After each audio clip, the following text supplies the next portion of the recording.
இந்த வீடியோல தெரிஞ்சுக்க போகிறது பூபி பறவைகள் பற்றி தான்.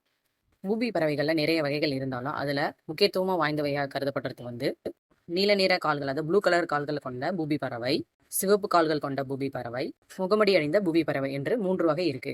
முகத்தை சுத்தி பிளாக் கலர் இருக்கிறதால இந்த பேர் வந்தது. இதுக்கு பிரவுன் பூபி பறவை அப்படின்னு இன்னொரு பேர் இருக்கு. பூபோ என்ற ஸ்பானிஷ் சொல்லிருந்து பூபி என்ற பெயர் வந்து இந்த பறவைகளுக்கு வந்திருக்கு. பொதுவாக வெப்பமண்டல கடல் பகுதிகள், கலாபகஸ் தீவுகள்லாம் இவ்வகை பறவைகள் அதிக அளவில் காணப்படுகிறது. பூபி பறவைகளை முட்டாள் பறவை, கோமாளி பறவை அப்படின்னு சொல்லிட்டு கூப்பிடுவாங்க. ஏன்னா மனிதர்களை பார்த்து இது பயப்படாதான். மனிதர்கள் வந்து பக்கத்துல நின்னா கூட இது பயப்படாதான். கடல்ல கப்பல் போயிட்டு இருக்கும்போது அந்த கப்பல்ல வந்து இவ்வகை பறவைகள்லாம் வந்து உட்காருமாம். அப்ப அங்க இருக்கிற மனிதர்களை பார்த்து பயப்படாம அவங்கள பார்த்து நடுங்கி போறதால இவ்வகை பேர் வந்து வந்திருக்கு. இப்படி கோமாளி, முட்டாள் பறவைன்னு யார் பேர் வச்சது அப்படின்னா அந்த கப்பல்ல செலுத்தக்கூடிய கப்பலோட்டிகள் தான் இந்த பேரை வச்சிருக்காங்க. இப்படி இவங்க பேர் வச்சிருந்தாலும் வேட்டையாடுறதுல கிங்னா இந்த பறவைகள் தான். கடலுக்கு மேல உயரத்துல பறந்துட்டு இருக்கும்போது கூட மீன் ஏதாவது கடல்ல பார்த்துச்சுன்னா அப்படியே ஒரு ராக்கெட் வேகத்துல செங்குத்தா தண்ணிக்குள்ள பாஞ்சு அந்த மீனை கவி சாப்பிடுமா. வானத்துல இருந்து கடலுக்கு அப்படியே டைவ் அடிச்சு மீன்களை வந்து பிடிச்சு சாப்பிடும். அதே மாதிரி தண்ணி பட்டா கூட நனையாத மாதிரி இதோட இறகுகள் வந்து அமைஞ்சிருக்கு. மேலும் அதுக்கு அதோட நீண்ட அலகும் இருக்கு. இப்படி ராக்கெட் வேகத்துல மீனை கவர்றதுக்காக தண்ணிக்குள்ள பாயும் பொழுது அந்த ப்ரெஷரை தாங்கிறதுக்காக, அழுத்தத்தை தாங்கிறதுக்காக தலைப்பகுதியில வந்து ஒரு காற்றுப்பை இருக்கு.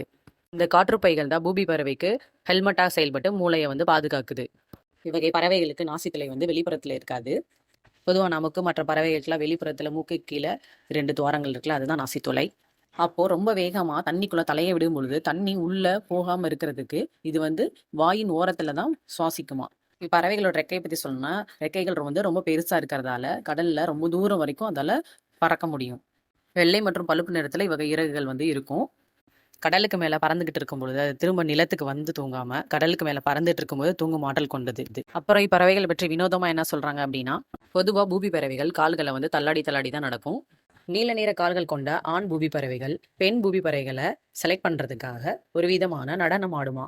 அப்படி டான்ஸ் ஆடிட்டு இருக்கும் பொழுது தன்னோட கால்களை தூக்கி தூக்கி அந்த பெண் பூபி பறவை கிட்ட காட்டுமா. அது மட்டும் இல்லாம தன்னோட சிறகை விரிச்சு வானத்தை பார்த்து கத்துமா.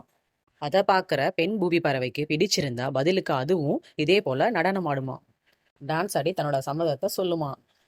பூபி பறவைகள் வந்து தரையிலையும் பாறைகளிலும் தான் கூடு கட்டி வாழும்.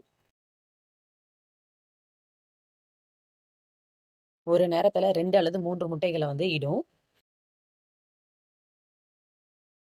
அப்படி இடக்கூடிய முட்டைகளை மற்ற பறவைகள் போல உடலால மூடி அடைக்காக்காம தன்னோட கால்களால் மூடி வெப்பத்தை உண்டாக்கி அடைக்காக்குது. தன்னோட கால்கள் அகலமா இருக்கிறதால அந்த காலில் பாயக்கூடிய ரத்த ஓட்டத்தின் மூலமா வர வெப்பத்தை வந்து அந்த முட்டைகளுக்கு வந்து செலுத்துது. பூபி பறவைகள் சூலிடே அப்படின்ற குடும்பத்தை சார்ந்தவை.